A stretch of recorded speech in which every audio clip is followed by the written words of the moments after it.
Hebu kitazame kile kipande cha Papyrus P52 kinachoipa nguvu Biblia. Pichani hapa ni kipande kidogo tu kinachoitwa Papyrus P52 ambacho pia kinajulikana kama Raylands Library Papyrus P52 au kwa maneno rahisi kinaitwa kipande cha Mtakatifu Yohana. Hiki ni nini hasa? Ni kipande kidogo tu cha hati mkono ya papyrus ambacho kina umuhimu mkubwa kweli katika Biblia. Okay, vitu kama hivi tunavipata kwa undani kwenye kozi zetu za Biblia online. Hakikisha unawasiliana na sisi kwa namba ambayo iko hapa chini. Ujiunge na kozi zetu za Biblia ambazo tunakufundisha kozi 15 ndani ya miezi 6 kwa gharama ndogo sana ya 30,000 kila mwezi.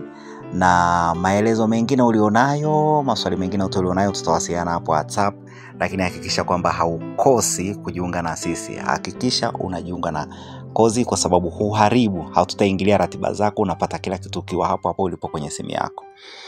Alright, turudi kwenye kipande. Hiki kipande kidogo cha hati ya mkono kilichoandikwa kwa mkono ndo kina umuhimu mkubwa sana katika utafiti wa Biblia. Tukisema hati mkono tunamaanisha ni zile nakala za Biblia za zamani sana ambazo ziliandikwa kwa mkono kabla ya uvumbuzi wa mashine za kuchapa. Yes, manuscripts. Sasa kipande hiki kina maana gani? Namba 1, andiko la kale zaidi la Agano Jipya. Hiki kipande cha P52 kinachukuliwa kuwa ndo kipande cha kale zaidi cha hati mkono ya Agano Jipya ambayo imewahi kugunduliwa. Yaani hatuna kipande chochote kingine ambacho kimeandikwa nyakati zile karibu na mitume zaidi ya hiki cha P52.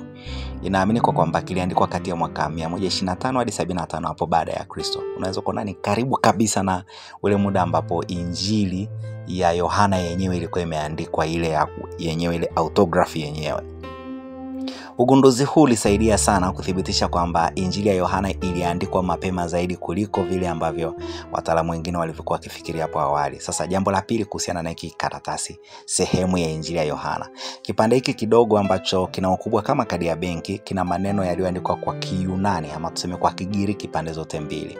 Upande wa mbele ambao ni recto inasemia mstari ya Yohana sura ya 18 mstari wa 31 hadi wa 33 inayoeleza mazungumzo kati ya Yesu na Pilato wakati ule anaenda kusulubiwa.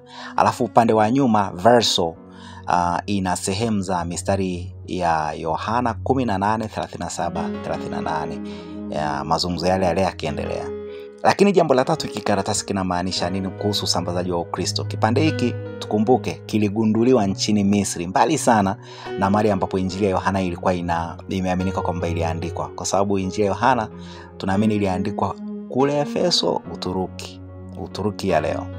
Kupatikana kwake Misri katika kipindi cha mapema kiasi hicho kunaonesha jinsi ambavyo Ukristo na maandiko yake yalivyokuwa yameenea kwa haraka katika maeneo mbalimbali ya dola ya Kirumi, the Roman Empire.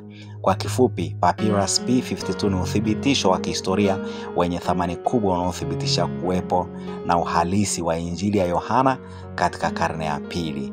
Sasa hapa nitakuonesha jinsi ambavyo maandishi haya yamekaa. Upande wa mbele recto Yohana 18:31-32-33 na upande wa nyuma verso, yani Yohana 18 yoyo mstari wa 37 na wa 38.